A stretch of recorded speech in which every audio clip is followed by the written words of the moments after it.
로마서라는 제목으로 함께 말씀을 나누겠습니다.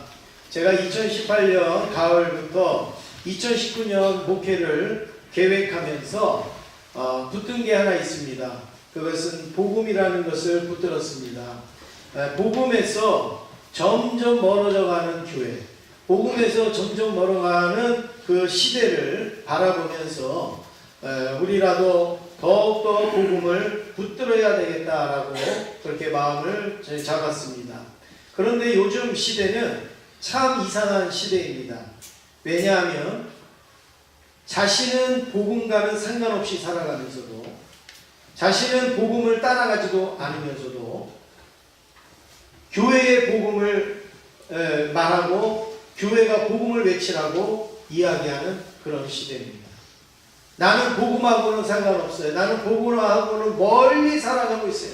내가 편한 대로, 내가 하고 싶은 대로, 내 방향대로 살면서도 교회 복음은 복음을 전하라고, 복음을 외치라고, 어느 교회가 복음을 전하는 교회냐고 그렇게 말을 한단 말이에요.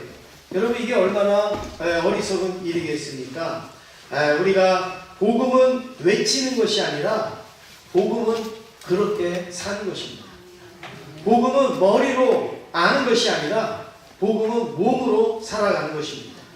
복음은 누군가에게 들려주는 것이 아니라 내가 듣고 내가 녹아지는 것이 바로 복음인 줄로 믿습니다. 그래서 이런 의미로 목사인 저부터 다시 복음으로 시작하자고 그렇게 마음을 먹었습니다. 그래서 1월의 기도도 다시 시작하는 복음 이렇게 정하지 않았습니까? 그럼 어떻게 복음으로 시작하는가?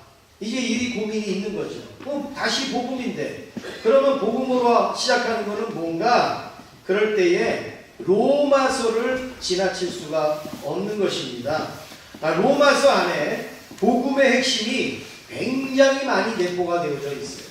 물론 성경 전체적으로 다 복음이 있지만 이 로마서 안에 이 복음의 핵심적인 내용들이 굉장히 많이 내포되어져 있어서 로마서를 거치지 않고서는 복음을 제대로 이해할 수가 없고 복음을 제대로 말할 수가 없습니다. 그래서 이제 복음 로마서를 우리가 살펴보기로 그렇게 정하고 매주마다 로마서를 하지는 않을 겁니다. 이제 로마서를 중심으로 강해를 하되 또 틈틈이 또 다른 또 필요한 말씀도 있으면 이렇게 보면서 로마서를 강의하도록 하겠습니다. 우리 옆에 있는 분하고 인사하시겠습니다. 다시 시작하는 복음. 네.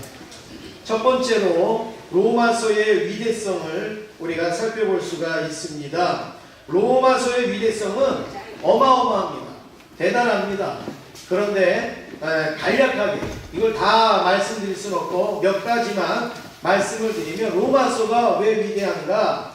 종교개혁을 일으킨 이 마틴 루터가 비텐베르그 대학에서 학생들과 로마서를 연구하다가 종교개혁을 일으켜야 되겠다. 개혁을 일으켜야 되겠다 생각도 한 게 아니죠. 자기 마음속에 개혁이 일어난 것이죠. 그게 바로 로마서를 연구하다가 학생들하고 로마서를 연구하다가 말씀에 부딪히니까 이 종교개혁의 불씨가 되어진 거예요. 그래서 이 마틴 루터가 로마서를 중심으로 그 비텐베르크 성당에다가 95개 조항을 갖다가 붙입니다. 그게 바로 개혁의 시작이 되어지는 거예요. 저 장면은 영화에서 나오는 그런 장면입니다. 실제 루터는 아닌데 저렇게 지금 성당 앞에다가 95개 조항을 붙이는데 저거는 그냥 어디 벽지 하나 붙이고 포스터 하나 붙이는 게 아니에요. 저거 붙이는 순간 목숨이 이제 달리는 거죠. 왜냐하면 그 당시에 모든 종교 지도자들이 저기에 다 어긋나기 때문에 저거를 붙인다라는 것은 목숨을 거는 일이었어요. 그래서 지금 루터가 로마서를 읽다가 연구하다가 이 종교개혁의 불씨를 일으킨 거고, 또 종교개혁하면 빠질 수 없는 사람이 존 칼빈인데 존 칼빈도 로마서 11장 36절을 읽다가 그 변화가 되어진 거예요. 그리고 그 마음에 개혁이 일어났는데 로마서 11장 36절의 말씀이 어떤 말씀입니까? 우리 한번 같이 읽겠습니다. 이는 만물이 주에게서 나오고 주로 말미암고 주에게로 돌아가니라. 그에게 영광이 세세에 있을지어다. 아멘. 네, 지금 칼빈이 본 게 뭐냐면 만물이 어디에서 나왔어요? 주에서부터 나왔어요. 그리고 과정은 어디서부터 일어나요? 주로 말미암아요. 그리고 마지막에 돌아가는 거는 어디로 돌아가요? 주에게로 돌아갑니다. 그래서 누구에게 영광을 돌려야 돼요? 그에게 영광을 돌려야 돼요. 그런데 그 당시에 그 주가 누구였느냐면 교황이었어요. 그랬기 때문에 칼빈이 거기에서 야, 이게 아니구나. 그리고서 깨닫고 한 것이 바로 개혁의 불씨였다라는 거죠. 루터와 칼빈이 이 로마서로 은혜를 받기 전에 또 이미 은혜를 받고 개혁의 불씨를 퍼뜨린 사람이 있는데 어거스틴입니다. 어거스틴도 로마서를 읽다가 이 로마서에서 바로 이 말씀으로 돌아가야 되겠다라는 이 사실을 깨닫게 되고, 그래서 이 로마서가 종교개혁을 일으키는데 아주 대단한 일을 했어요. 그러니까 로마서가 대단한 그런 말씀이죠. 그래서 사람들은 로마서를 이렇게 말합니다. 성경 중에 성경, 복음서의 핵심, 그리고 반지의 보석.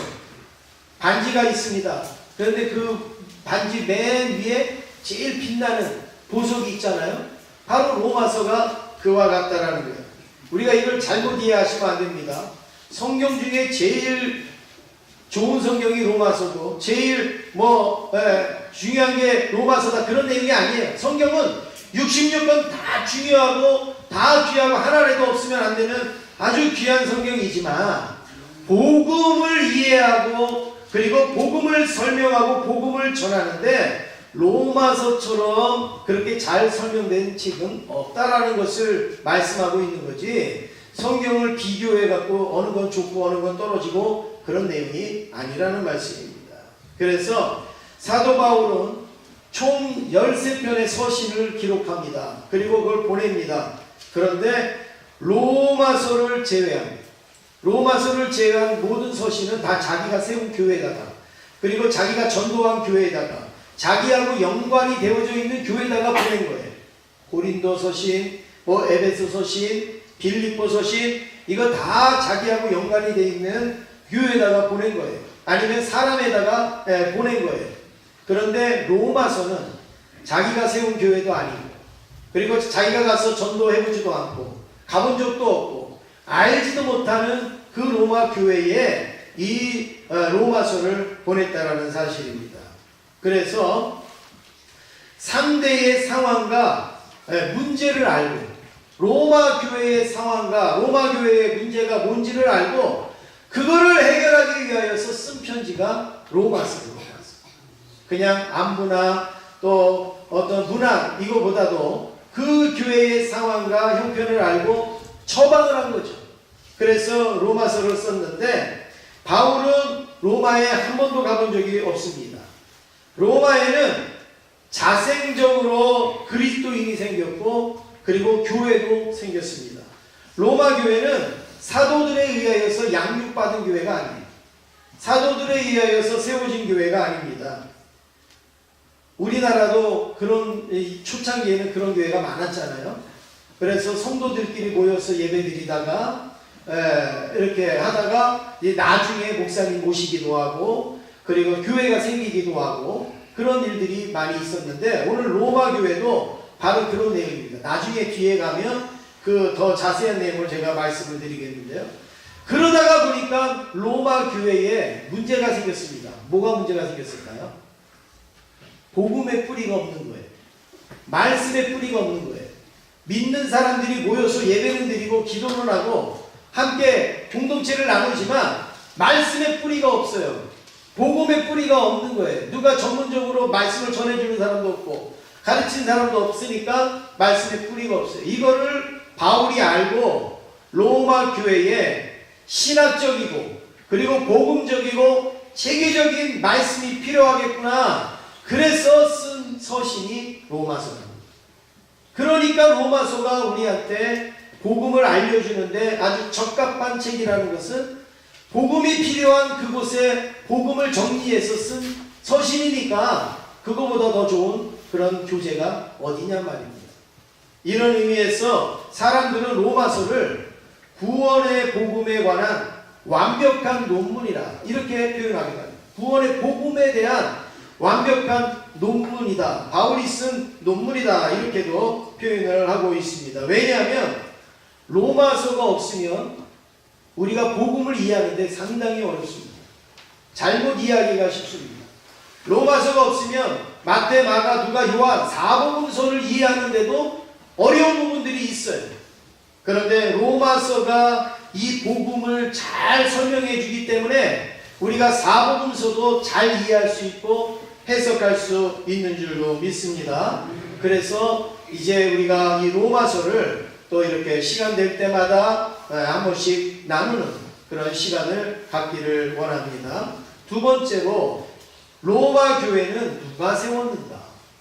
아까 로마 교회는 자생으로 생겼고 그리고 성도들로 인해서 생겼다 이렇게 말씀을 드렸는데 그러면 그 부분을 조금 더 우리가 자세히 해서 로마 교회는 누가 세웠는가를 살펴보면 로마 가톨릭에서는 로마 교회를 베드로가 세웠다 이렇게 말합니다. 베드로가 로마 교회를 세웠다. 두 가지 이유에서 말합니다.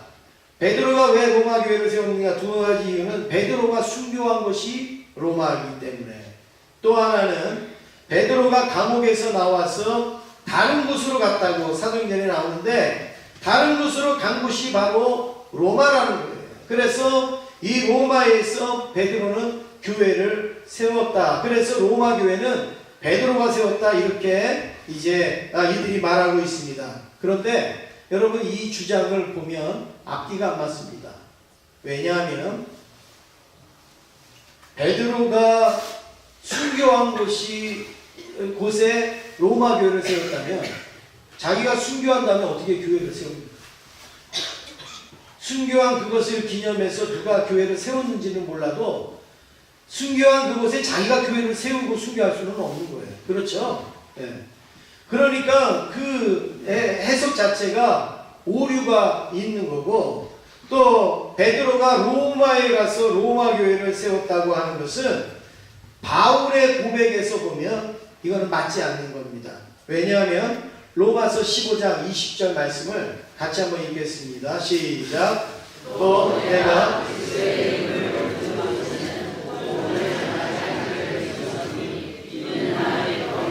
건축하지 아니하여 함이라. 사도 바울의 목회 철학이 있어요. 사도 바울의 교회 철학이 있습니다. 그게 오늘 이 15장 20절의 말씀이에요. 그리스도의 이름을 부르는 곳에는 복음을 전하지 않기를 뭐 했다고요? 힘썼다. 조금 더 자세히 말하면 남의 터 위에 내가 건축을 해야 하네요? 안 한다. 다시 말해서 누군가가 복음을 전하고 있고 누군가가 교회를 세우고 누군가가 목회를 하고 있다면 나는 거기에다가는 복음을 전하지 않고 없는 곳에다가 복음을 전하고 전하지 아니한 곳에 나는 복음을 전하지 남이 더 위에 복음을 전하거나 건축하지 아니한다. 이게 베드로 바울의 목회 철학이에요. 목회 철학. 그러면 만약에 베드로가 로마에서 로마 교회를 세우고 막 복음을 전하고 있었다면 바울이 로마서를 쓸 필요가 있을까요? 없을까요? 없죠. 바울이 개념도 없고 생각도 없는 사람 같으면 뭐 교회가 있든지 없든지 복음을 전하든지 말든지 베드로가 하든지 말든지 나는 내 방식대로 할 거야 이렇게 할 수가 있겠지만 바울은 여기에서 자기 목회 철학을 분명히 밝히고 있어요. 남의 터 위에 나는 건축하지 아니한다. 베드로가 복음을 전하고 있고 로마 교회를 또 이렇게 섬기고 있었다면 바울이 거기다가 구태여 로마서를 쓸 필요가 없는 거예요. 왜냐하면요, 그 당시에 대장이 누구냐면 베드로 아닙니까? 아니 대장이 가서 목회하는데 뭐 바울이 거기다 대고 뭘 갖다가 보냅니까? 그럴 필요가 없는 거예요. 그런데 바울이 로마서를 막 써가지고 로마에다가 보냈다라는 이야기는 이 베드로가 거기서 목회를 안 하고 있었다는 얘기죠. 베드로가 거기서 교회를 세우지 않았기 때문에 이들이 자생적으로 누가 지도하는 사람이 없고 가르쳐주는 사람이 없으니까 바울이 썼다라는 이야기예요. 그래서 이 로마 교회는 베드로가 세운 교회가 아니라는 것을 증명을 하는데, 그러면 왜 가톨릭에서는 베드로가 로마 교회를 세웠다고 왜 이렇게 힘을 줘서 이야기를 할까? 왜 그걸 양보하지 않을까? 그 이유가 있습니다. 그것은 바울이 죽고 난 뒤에, 바울이 나중에 로마로 가죠. 그리고 이제 바울이 죽는데, 바울이 죽었을 때의 시점을 우리는 1세기 공동체라 이렇게 말합니다. 1세기 공동체. 100년도 안 된 그 사이에서 1세기 공동체라 그러는데, 바울이 죽고 난 다음에 300년이 지난 다음에 로마가 어떻게 됐는가? 그렇게 핍박하고 박해하고 하던 로마가 복음이 완전히 확산이 돼가지고 기독교를 공인하게 됩니다. 여러분 세계 역사에 나오죠. 313년에 기독교를 공인하게 됩니다. 그래서 이제 그 로마의 그 국교는 기독교예요. 기독교. 그렇게 공인을 한 다음에 300년이 지난 다음에는 이 로마가 어떻게 되는가? 완전히 복음으로 뒤덮입니다. 그리고 신앙으로 뒤덮여, 기독교로 뒤덮입니다. 그리고 막 성장을 하게 되어지고 막 찬란한 부흥의 시대가 옵니다. 그래서 이제 교황이 왕보다도 더 권위가 세지는 그런 시대에 오게 되거든요. 그때의 이 가톨릭에서는 교구를 5개를 나눕니다. 전 세계의 교구를 5개 나눠요. 오늘날에도 다 이렇게 나누지 않습니까? 그래서 교황 밑에 교구에 있어서 추기경 뭐 이렇게 해갖고 다 나누잖아요. 그 당시에도 5개의 교구로 나눴다고 합니다. 그 교구가 로마 교구, 콘스탄티노플 교구, 그리고 예루살렘 교구, 안디옥 교구, 그리고 아프리카 알렉산드리아 교구, 이렇게 5개로 나눴다는 거예요. 그리고서 그 5개의 교구로 관리를 하는데, 어디든지 사람이 2사람 이상 모이면 정치가 나오게 돼 있는 거예요. 그렇죠? 누가 지도자가 될 거냐, 누가 수장이 될 거냐, 이게 나오는 거예요. 그 로마의 이 교구도 5개가 있는데, 이 5개의 그 주교들이 이제 누가 더 내가 수장이냐, 이제 이거에 대한 싸움이 있겠죠. 당연히 그거는 있겠지. 그래가지고 이제 아니다, 우리는 알렉산드리아다, 뭐 예루살렘이다, 막 로마다, 막 이런 이제 일들이 있을 때에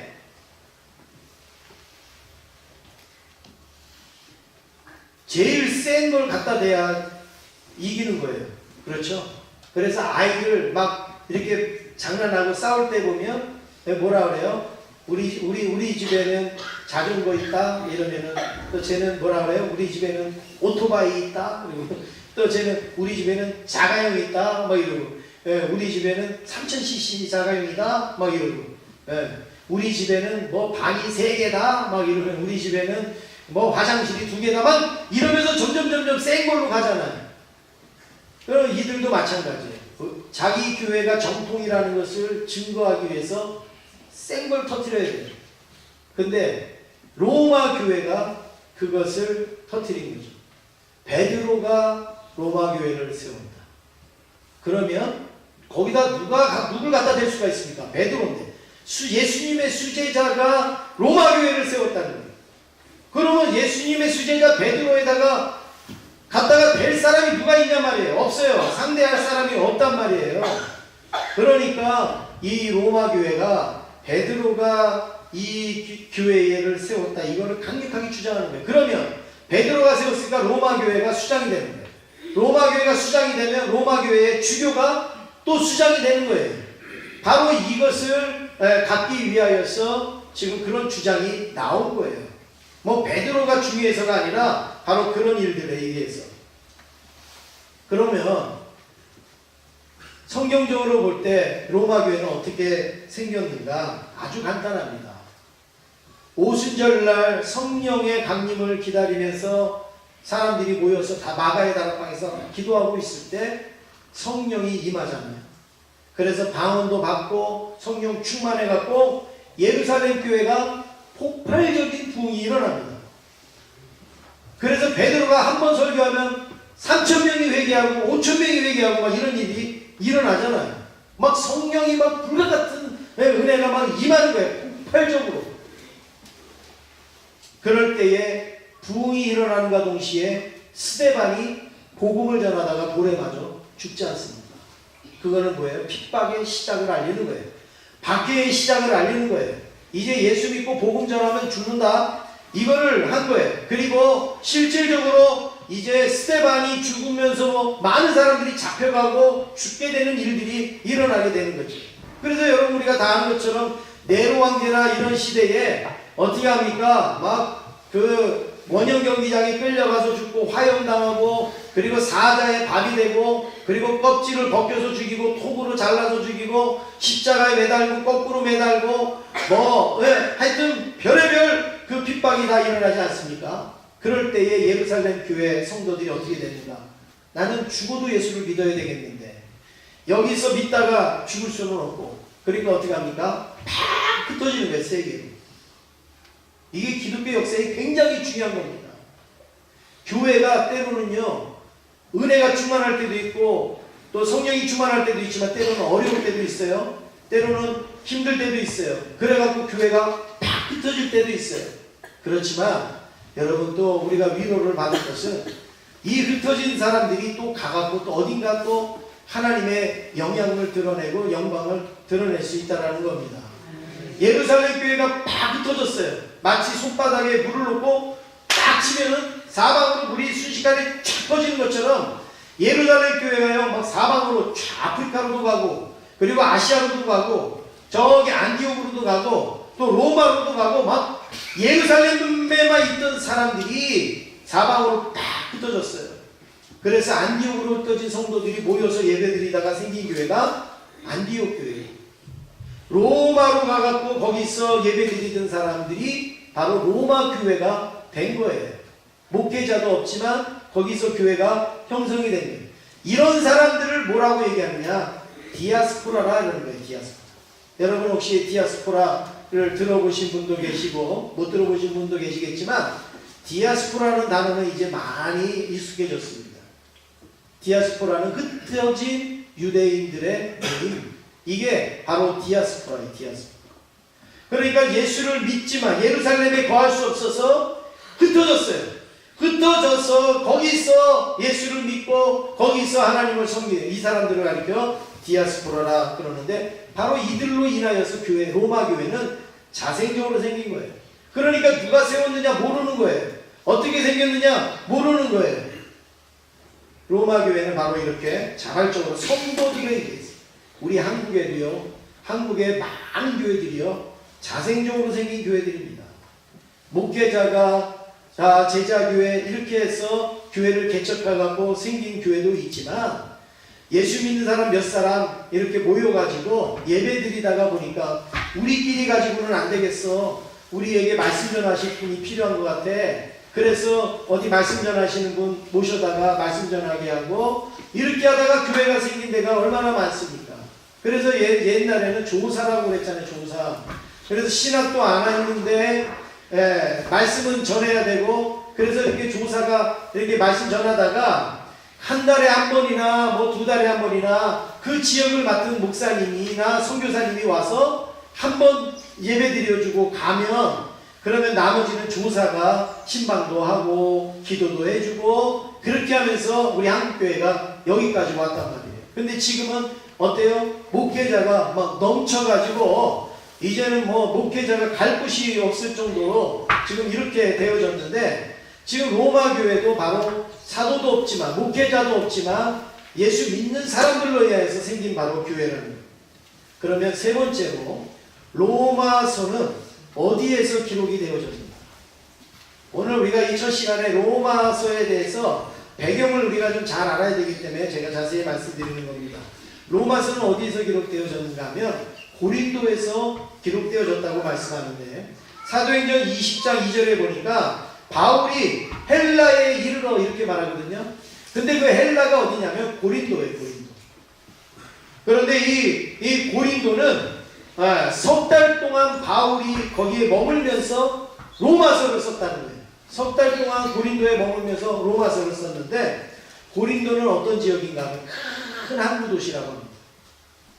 큰 항구 도시. 유럽의 배들이 다 정박하는 곳이 고린도. 아시아의 배들이 다 정박하는 그 항구가 그 고린도예요. 그러니 얼마나 큰 도시겠어요. 정말 이 고린도가 상업적으로 물질적으로 아주 풍성한 도시가 고린도입니다. 그런데 여러분 그렇게 왕성하다가 보면 반드시 따라오는 일이 있죠. 뭐죠?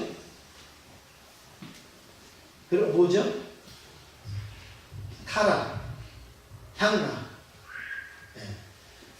그 돈도 있고 가진 게 있고 이래야지 무슨 타락도 하고 향락도 하지. 먹고 살기 급한데 근근히 먹는데 무슨 타락을 하고 무슨 향락을 즐기겠습니까?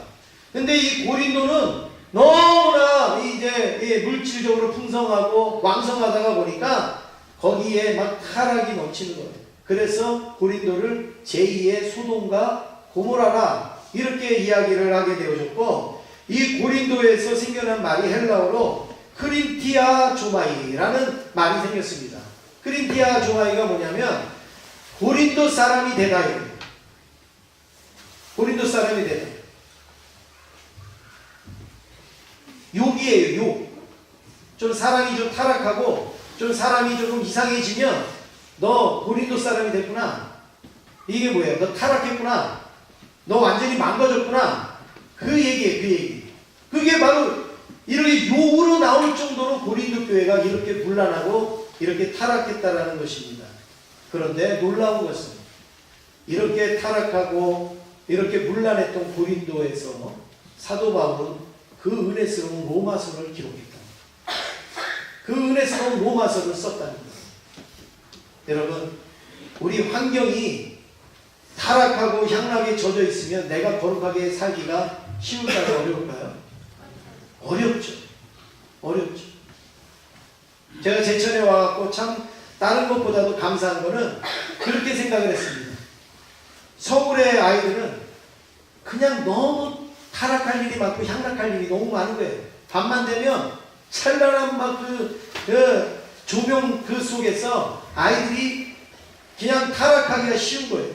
근데 제천에 오니까 너무 좋은 게 한 8시만 되면 전부 껌껌해갖고 아무것도 할 게 없는 거예요, 그냥. 그래서 문화를 즐기지 못하는 안타까움은 좀 있지만 그래도 죄는 덜 지겠구나. 죄는 덜 범하겠구나. 그 생각을 했습니다. 지금 고린도는 말할 수 없는 타락과 향락 속에 빠져있는 지역에 바울이 석 달 동안 머무는데 거기에서 이렇게 은혜스러운 로마서를 기록했다. 여러분, 이건 생각만 해도 너무 감동이 되는 거예요. 너무 벅찬 거예요. 그런데 바울의 고백에 이걸 말한 건 아니지만 이것을 뒷받침하는 고백이 있어요. 로마서 5장 20절 말씀을 우리 한번 같이 읽겠습니다. 시작. 물거리 들어온 것은 범죄를 더하게 하려 하느냐. 그러나 죄가 더한 곳에 은혜가 더욱 넘쳤나니. 아멘. 죄가 더한 곳에 뭐가 더 넘쳤다고요? 은혜가 더 넘쳤다. 너희들 핑계하지 말아라 이거야. 우리 내 환경이 죄가 많고 내 환경이 예수 믿기 힘들고 내 환경이 주님 섬기기 핑계대지 말고 그럴수록 더 은혜가 넘쳐야 된다는 거죠. 그럴수록 더 은혜가 넘칠 수 있다는 거죠. 바울은 지금 자기의 고백을 하면서 내가 고린도 교회 그 타락한 교회에 있었지만 그 로마서를 내가 거기서 쓰지 않았느냐. 이런 고백이 아마 바울의 속에 있지 않았겠습니까? 여러분, 그렇습니다. 오늘 우리는 환경의 지배를 받는 존재가 아니라 환경을 다스리고 지배하는 존재인 줄로 믿습니다. 우리 주변이 거룩하면 더 좋겠지만 우리 주변이 거룩하지 못하고 은혜스럽지 못하다 할지라도 나는 더욱더 그런 곳에서 은혜가 넘치는 삶, 은혜로 충만한 삶을 살 수 있기를 간절히 원합니다. 마지막으로 네 번째, 바울의 인사말입니다. 이제 오늘 이제 우리가 1절부터 이제 오늘 살펴보는 말씀이 들어가는데 바울의 인사말은 1절부터 7절까지 돼 있어요. 굉장히 깁니다. 인사말씀.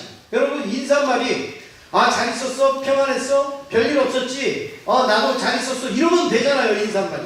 그런데 바울의 인사말은 1절부터 7절까지 얼마나 깁니까?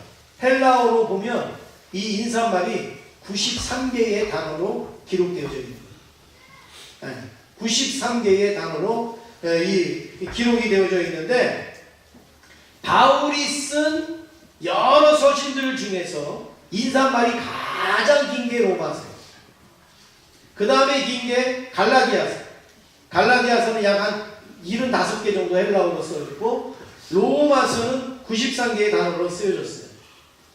근데 그 이유는 아주 간단합니다. 바울이 로마 교회를 세웠고, 바울하고 로마 교회하고 교류가 있었고 가까웠으면, 아, 나 바울이야 이래도 그냥 알잖아요. 그렇죠? 그런데 바울은 로마에 간 적도 없어요. 로마 교회를 세운 적도 없어요. 로마 교회하고 무슨 관계가 없어요. 그러니까 인사를 자세히 해야죠. 그냥 나 바울 그러면은 뭐 그냥 아냐 말이죠. 그러니까 내가 누군지, 내가 어떻게 사도가 됐는지, 내가 왜 이걸 썼는지 이러면서 인사말을 자세하게 썼단 말이에요. 그래서 이렇게 많은 단어로 로마서에서 자기의 그 인사를 소개하고 있습니다. 그래서 첫 번째로 이 1절에 이렇게 소개합니다. 우리 같이 읽겠습니다. 시작. 예수 그리스도의 종 바울은 사도 되시리라. 하나님의 복을 위하여 평안을 이뤘으니. 네, 여기에 보면 우리가 세 가지로 먼저 살펴보겠습니다. 첫째, 바울은 뭐라고 말합니까? 자기를 예수 그리스도의 종이라 합니다. 이 종이라고 할 때 우리는 종 그러면 우리는 그게 이렇게 몸으로 별로 와닿질 않아요. 그냥 좀 내가 뭐 네 종이냐? 뭐 이렇게 말할 때 정말 우리가 그 종이라는 개념이 그냥 내가 네 말 듣고 따라하고 하는 게 우리는 그냥 이렇게 종이라고 생각을 해요. 그냥. 그런데 이 헬라의 문화나 이스라엘의 문화에서 종이라고 하는 것은 둘로스라는 그런 헬라어인데, 둘로스라는 단어는 노예라는 뜻이에요. 노예. 종 그러면 노예다 이거예요. 노예. 노예는요 그냥 시키는 대로 하는 게 아니라 내 소유물이에요. 소유물. 강아지와 돼지만도 못한 존재가 노예예요. 그러니까 바울이 나는 예수 그리스도의 종 그랬을 때 이 말을 바꾸면 나는 예수 그리스도의 노예 이거예요.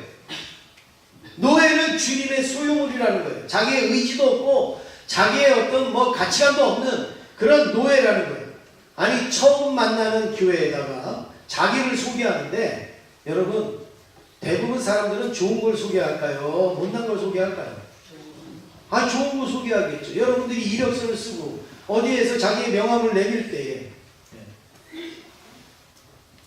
어떤 분은 명함에다가요 자기를 소개를 하는데, 이렇게 저도 그 명함은 못 봤는데 제가 책에서 읽은 거예요. 어떤 분이 명함을 썼는데 누구의 아들의 뭐 저기 조카의 뭐 친구의 그 아들이 납니다. 뭐 이런 식으로 명함을 이렇게 썼대요. 그러면서 명함에 빼곡하게 그냥 막 그 이력을 썼다는 거예요. 사람은 그래요. 사람은 할 수만 있으면 그 좋은 것을 드러내 보이고 나타내 보이죠. 근데 지금 바울은 첫 마디부터 나는 예수 그리스도의 노예라는 거예요.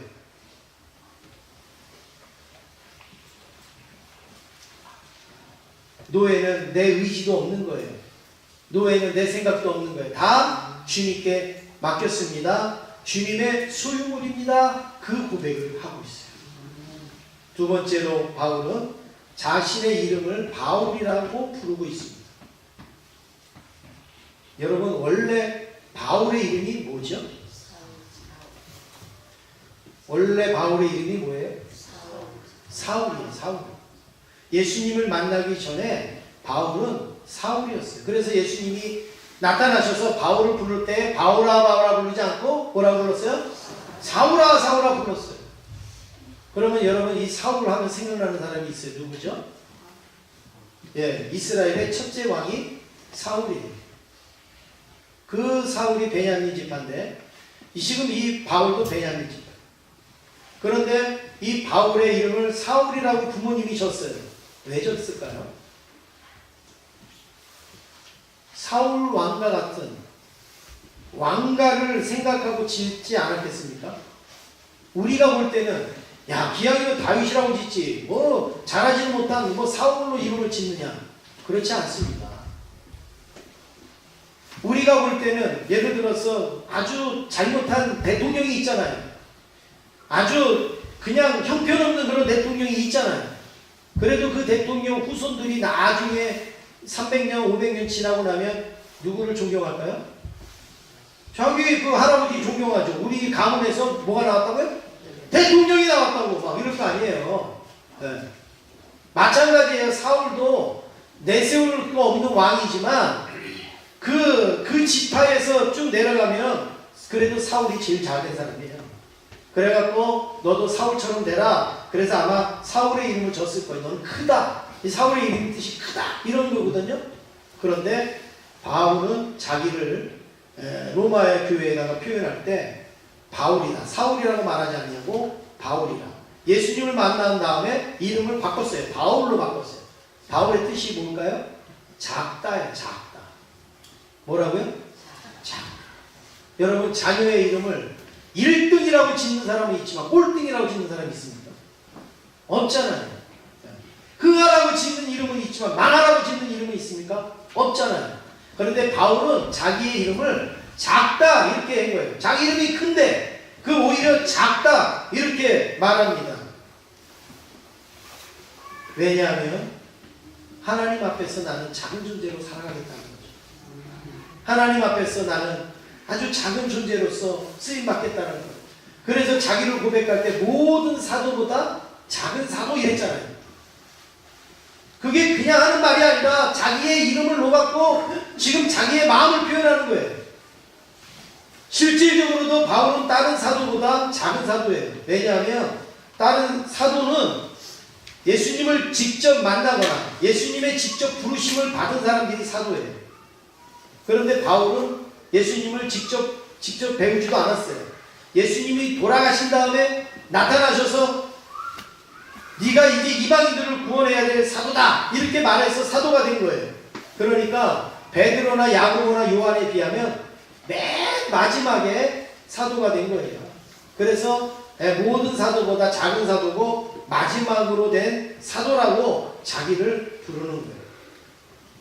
하나님 앞에서 부족한 모습, 연약한 모습, 그리고 또 낮은 모습으로 고백을 하고 있습니다. 마지막으로 세 번째, 바울은 사도로 부르심을 받았다. 이렇게 고백을 합니다. 내가 이렇게 약하고 부족한 존재지만 하나님은 나를 사도로 불러주셨다. 내가 사도가 된 게 아니라 사도로 내가 부르심을 받았다. 여러분 그런 소리 들어본 적 많이 있잖아요. 나 이번에 장로 땄어. 나 이번에 권사 됐어. 되기는 누가 돼요? 따기는 뭘 따요? 하나님이 세우신 거지. 믿습니까? 하나님이 세워주시고 하나님이 앉혀주신 거지. 내가 따고 내가 되고 내가 하는 게 어디 있습니까? 하나님께서 하신 거예요. 오늘 사도 바울 내가 사도가 됐으니 이렇게 언제 말합니까? 내가 사도로 부르심을 받았다. 왜 부르심을 받았는가 하면 하나님의 복음을 위하여 부르심을 받았다. 뭘 위하여서요? 하나님의 복음을 위하여서 부르심을 받았다. 그 사람을 위하여서 사도를 주는 거 없습니다. 그 사람 하나 잘 살라고 직분을 주는 거 없습니다. 그 사람 하나 또 드러나라고 하나님께서 사명을 주시는 게 없습니다. 하나님의 복음을 위하여서 일하라고 사명을 주시는 거예요. 바울이 바로 하나님의 복음을 위하여서 내가 부르심을 입었는데 바울이 자신을 가리켜서 그래서 맨 나중에 만삭되지 못한 나 이렇게 고백을 합니다. 다른 사람들은 만삭이 돼서 났어요. 그렇잖아요. 제자로 부름을 받고 해갖고 그렇게 해서 사도가 됐는데 자기는 만삭도 안 된 거예요. 그냥 몇 개월밖에 안 됐는데 탁 낮은 거예요. 그러니까 만삭도 못한 나 고백을 합니다. 사랑하는 성도 여러분, 우리가 이제 복음과 로마서를 생각하면서 바울이 이 로마서를 기록하는 이 배경들을 한번 보면 여러분 이거 자체가 복음이잖아요. 이거 자체가 은혜이지 않습니까? 네. 이제 뒤로 가서 그 내용을 우리는 더 자세히 보겠지만 로마서를 쓰는 이 배경과 이 자체가 복음이란 말이죠. 오늘 우리의 삶 속에서도 말로만 복음 그러고 복음을 외치는 게 아니라 우리의 삶 속에서 배어나오는 복음이 있기를 원합니다. 복음적으로 내가 살아가고 복음적으로 내가 예배도 드리고 복음적으로 내가 사람도 대하고 주의 일도 감당할 수 있기를 간절히 원합니다. 그리하여서 1년 내내 우리의 심령 속에 복음의 은혜가 넘치기를 주님의 이름으로 축원합니다. 옆에 있는 분하고 인사하시겠습니다. 다 복음이시네요. 인사하시겠습니다. 기도하겠습니다. 하나님 감사합니다.